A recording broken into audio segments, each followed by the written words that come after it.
MS news ప్రేక్షకులకు నమస్తే. నేను మీ మండల సంజీవ. మిత్రులారా, నిన్న ముగ్గురి మంత్రులకు మరి బెర్త్ ఖరారైనటువంటి విషయం మీకు అందరికీ తెలిసిందే. వారి చేత మరి గవర్నర్ గారు ప్రమాణ స్వీకారం చేయించినటువంటి విషయం మీకు అందరికీ తెలిసిన విషయం. మిత్రులారా, ఇదే విషయం పైన మరి అన్ని దినపత్రికల్లో ఈరోజు వార్త కనిపించింది. మిత్రులారా, ఒక విషయం మనం గమనించాలి. ఎన్నో గత సంవత్సరం నరగా మరి ఎప్పుడు మంత్రి పదవులు మరి అనేక రకమైనటువంటి మరి ఎవరికి వారు ఢిల్లీ నుంచి రాష్ట్ర నాయకులు, ఢిల్లీ రాజకీయ నాయకులకు మరి సామాజిక వర్గం పైన మరి రిజర్వేషన్ పైన పలు కోణాల నుంచి పలు దిశలుగా ఆలోచించి ఎవరి ప్రయత్నాలు వారు చేయించి కొంతమంది దీర్ఘకాలికం పాటు మరి కేంద్ర నాయకత్వం, రాష్ట్ర నాయకత్వం పైన అనేకమైనటువంటి ఆశలు పెట్టుకున్న వారికి కొందరికి మంత్రి పదవి దక్కకపోవడం, మరి కొంతమందికి మరి వారికి అనుకోకుండా మరి ఒకసారి గెలిచి మరి రాజకీయాల్లో మంత్రి పదవి రావడం అదృష్టంగా భావించవచ్చు. కొంతమందికి మరి మేమింత కేంద్ర నాయకత్వాన్ని ఒప్పించి మరి రాష్ట్ర ప్రభుత్వ నాయకులను ఒప్పించి అప్పటికి కూడా మరి మాకు వచ్చిన పదవి వచ్చినట్టే మరి తిరిగి చేజారిపోయినటువంటి ఒక నిరాశ మరి అభిప్రాయం పడుతున్నటువంటి విషయం మరి ఈనాడు, ఆంధ్రజ్యోతి, మరి నమస్తే తెలంగాణ, వెలుగు దినపత్రికలో ఈరోజు కనిపించింది. మిత్రులారా, మరి కాంగ్రెస్ పార్టీ అంటే ఒక నేషనల్ పార్టీ. ఎందుకంటే మరి ఇప్పుడు వేరే పార్టీతో పోలిస్తే దీనికి సరిపోదు. ఎందుకంటే బీఆర్ఎస్లా పొద్దున కేసీఆర్ ఒక మంత్రి పేరు చెప్తే సాయంత్రం వరకు మరి ప్రమాణ స్వీకారం చేయొచ్చు. కానీ ఈ విషయంలో కాంగ్రెస్ పార్టీలో సాధ్యం కాదు ఇది.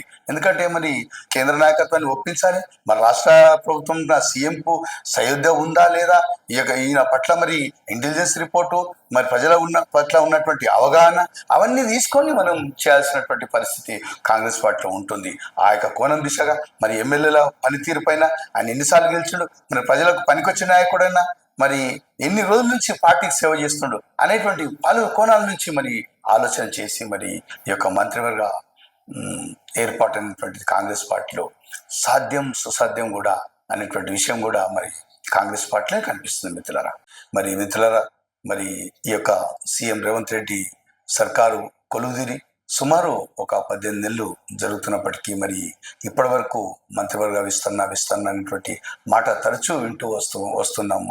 మరి నిన్నటితోని ఆ యొక్క విమర్శలకు కొద్దిగా ఫుల్ స్టాప్ పెట్టినటువంటి విధంగా భావించవచ్చు.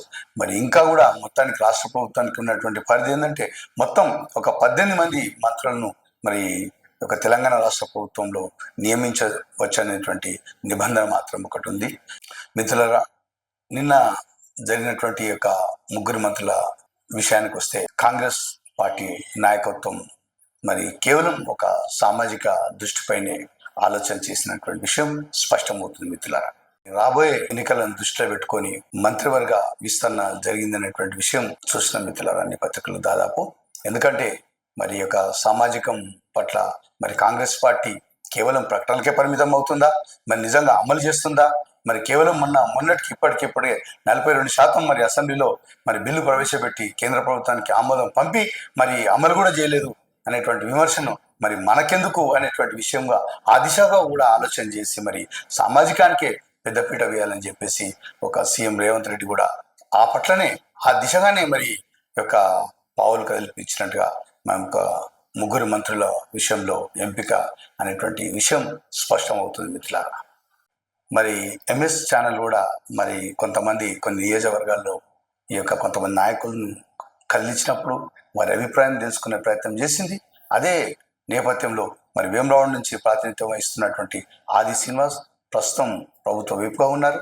మరి 3 సార్లు ఆయన ఓడిపోయి ఈసారి 4వసారి గెలుపొంది విప్గా ఉన్నప్పటికీ మరి రాష్ట్ర సీఎం రేవంత్ రెడ్డి గారికి మరి ఎంతో సాన్నిధ్యంగా ఉండి కేంద్ర నాయకత్వానికి కూడా ఎంతో అనుకూలంగా ఉండి తన సుదీర్ఘమైనటువంటి 40 ఏళ్ల రాజకీయ చరిత్రలో ఒక సర్పంచ్గా ఆ టెంపుల్ యొక్క వేములవాడ టెంపుల్కు చైర్మన్గా మరి జెడ్పీసీగా అనేకమైనటువంటి ఈ యొక్క చిన్న ఒక పదవుల నుంచి ఈ స్థాయికి వచ్చినటువంటి 40 ఏళ్ల సుదీర్ఘ రాజకీయం ఉన్నటువంటి ఆది శ్రీనివాస్ కూడా మరి మంత్రి పదవి ఆశించి భంగపడ్డ వారు కూడా ఒకరు.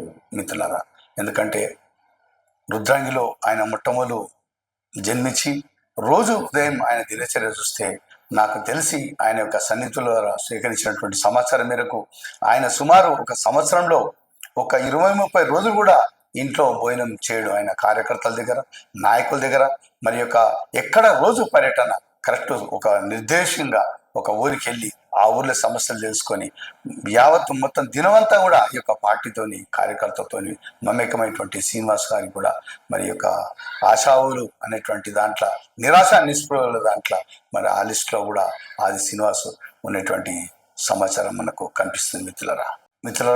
మరి బీసీ వర్గాలలో చూసినా, మరి రాష్ట్ర సీఎం గారికి అత్యంత సన్నిహితులలో చూసినా, మరి కేంద్ర పార్టీ హైకమాండ్ దృష్టిలో చూసినా, 40 ఏళ్ళ చరిత్ర చూసినా కూడా ఆది శ్రీనివాస్ ఏ కోణంలో చూసినా కూడా మరి 100% మరి ఆయన మంత్రి పదవికి ఎలిజిబుల్ అయినటువంటి వార్త మరి కార్యకర్తల నుంచి స్పష్టమవుతుంది. కానీ ఆయన దురదృష్టం మరి లేకపోతే ఇంకా ఏదైనా కారణమై ఉండొచ్చా అనేటువంటిది $1 మిలియన్ ప్రశ్న ఆది శ్రీనివాస్ కు మంత్రి పదవి రాకపోవడం అనే విషయం మనకు మన సర్వేలో విషయం అర్థమవుతుంది మిత్రులారా.